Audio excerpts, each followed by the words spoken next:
12वीं बोर्ड के नतीजों का इंतजार हुआ खत्म। 31 जुलाई तक आ सकता है 12वीं बोर्ड के छात्रों का रिजल्ट। सीबीएसई ने सुप्रीम कोर्ट में जानकारी दी।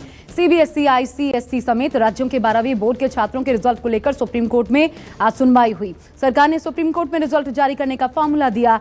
रिजल्ट के फॉर्मूले के मुताबिक 10वीं, 11वीं और 12वीं के प्री बोर्ड के रिजल्ट को 12वीं के फाइनल रिजल्ट का आधार बनाया जाएगा। बिहार में लोक जनशक्ति पार्टी पर कब्जे को लेकर चाचा और भतीजे में जंग जारी है, लेकिन आज पारस गुट ने पशुपति पारस को एलजेपी का राष्ट्रीय अध्यक्ष चुन लिया। चिराग पासवान के बागियों ने पशुपति पारस को माला पहनाकर अध्यक्ष बनने की बधाई दी। वहीं प्रेस कॉन्फ्रेंस के दौरान पशुपति पारस ने कहा, अगर भतीजा तानाशाह हो जाए तो चाचा क्या करेगा। वहीं चिराग ने पलटवार करते हुए कहा, जहां संगठन वही पार्टी है। घर घर राशन योजना की फाइल एक बार फिर अरविंद केजरीवाल ने एलजी को भेज दी है। फाइल के साथ अरविंद केजरीवाल ने उपराज्यपाल से पूछा, आखिर एक योजना पर रोक क्यों लगाई गई।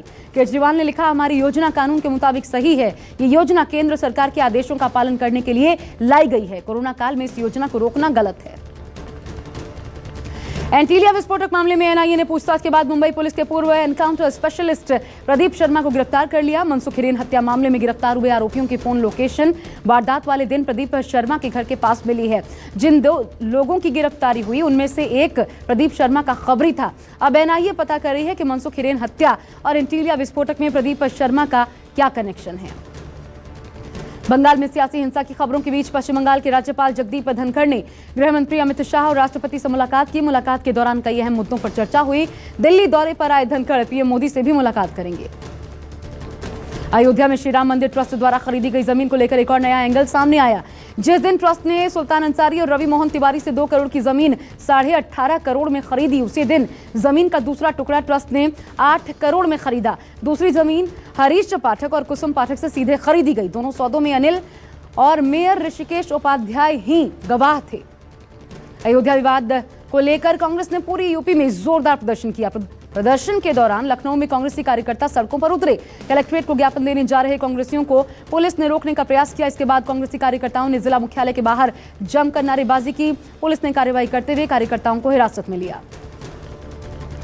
मुंबई के पास समंदर में सबसे बड़ा रेस्क्यू ऑपरेशन चलाया गया, जहां पर एमवी मंगलम जहाज से 16 क्रू मेंबर्स का रेस्क्यू किया गया। जहाज समंदर में डूब रहा था। इस दौरान क्रू मेंबर्स को बचाने के लिए हेलीकॉप्टर को उतारा गया। हेलीकॉप्टर की मदद से सभी को बचा लिया गया।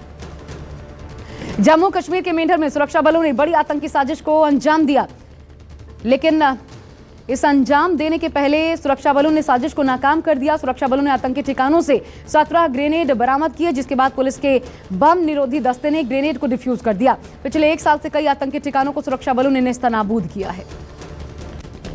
बिहार के मुजफ्फरपुर में रफ्तार का कहर देखने को मिला। बेकाबू कार नदी में जा गिरी। हादसे में कार सवार 3 लोगों की मौके पर ही मौत हो गई, जबकि 3 लोगों को गांव वालों ने बचा लिया। घायलों को इलाज के लिए अस्पताल में भर्ती करवाया गया है। गाजियाबाद में बुजुर्ग की पिटाई के मामले में स्थानीय नेता उमेद पहलवान के खिलाफ केस दर्ज हुआ है। बुजुर्ग की पिटाई मामले में अब तक कुल 5 आरोपियों की गिरफ्तारी हो चुकी है। योगी सरकार में मंत्री मोहसिन रजा ने घटना को लेकर समाजवादी पार्टी पर गंभीर आरोप लगाते हुए कहा, एसपी नेता उमेद पहलवान ने फेसबुक लाइव कर उन्माद भड़काने का प्रयास किया। बीएसपी प्रमुख मायावती ने समाजवादी पार्टी पर निशाना साधा है। उन्होंने कहा, अखिलेश को अपने स्थानीय नेताओं पर भरोसा नहीं है। एसपी की हालत बेहद खराब हो गई है, तभी तो पार्टी से निष्कासित और बेअसर लोगों को एसपी के मुखिया खुद अपनी पार्टी में शामिल करवा रहे हैं। महाराष्ट्र के पालघर में एक पटाखा फैक्ट्री में जोरदार धमाके से हड़कंप मच गया। इस हादसे में 10 लोग जख्मी हो गए। ये धमाका इतना तेज था कि इसकी आवाज कई किलोमीटर दूर तक सुनाई पड़ी। धमाके के बाद से इलाके के लोगों में दहशत का माहौल है। नेपाल में बाढ़ और बारिश का कहर लगातार जारी है। नारायणी और म्याग्दी नदी का जलस्तर बढ़ने से भीषण तबाही देखने को मिली है। सिंधुपाल जिले में बाढ़ ने ऐसा कहर बरपाया कि कई इलाके बाढ़ के पानी में समा गए। बाढ़ के कहर से 25 लोगों की मौत हो चुकी है। 50 से ज्यादा लोग अब भी लापता हैं। दिल्ली वालों को उमस भरी गर्मी से थोड़ी राहत मिली। आज मूसलाधार बरसात से दिल्ली तरतर हो गई। वहीं दूसरी ओर कोलकाता में लगातार हो रही बारिश से हालात बेहद बदतर हो चुके हैं। लगातार बारिश की वजह से कोलकाता की सड़कों पर जल जमाव देखने को मिला है। कई इलाकों में पानी भरने से गाड़ियां यहां वहां फंसी हुई हैं।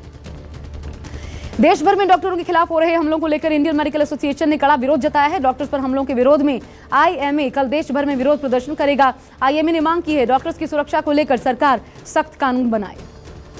कल के मुकाबले आज एक बार फिर कोरोना के मरीजों में इजाफा हुआ। 24 घंटे में कोरोना के 67,000 से ज्यादा मरीज सामने आए, जबकि 2,330 मरीजों की जान गई। राहत की बात यह है कि कोरोना से ठीक होने वालों का आंकड़ा तेजी से बढ़ा है। देश में कोरोना रिकवरी रेट 96% के पार पहुंच गया है। एक्टर अक्षय कुमार आज कश्मीर के गुरेज में सेना के एक पोस्ट पर पहुंचे और शहीद जवानों को श्रद्धांजलि अर्पित की। पोस्ट पर तैनात जवानों और अधिकारियों से मिलने के बाद अक्षय ने उनके साथ वॉलीबॉल भी खेला और डांस कर उनका मनोबल बढ़ाया।